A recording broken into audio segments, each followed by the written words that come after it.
कसो तरिका 10 रुपियाँ कोमो हुन्छ 10 रुपियाँ 10 रुपियाँ दुध खाएको हुन्छ हैन त्यस्तो तरिका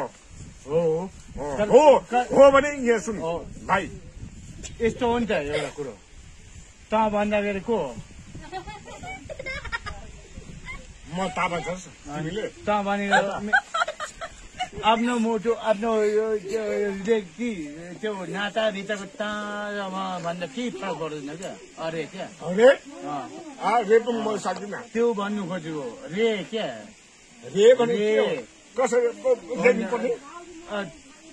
तपाईँले ता भन्दाखेरि के फरक पर्छ तपाईँ भन्नुपर्छ आफू भन्दा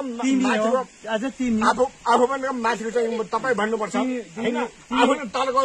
तिमी भन्नु हुँदैन तपाईँ भन्नुपर्छ तिमी भनेको तिमी भनेको को तिमी भनेको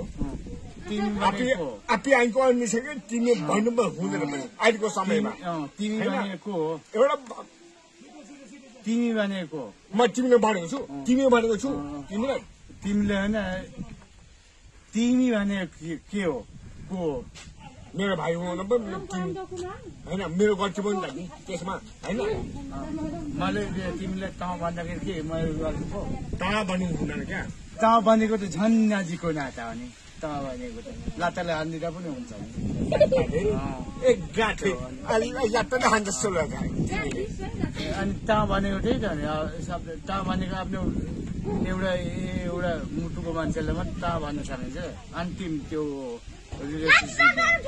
नाता सानोमा त तिमी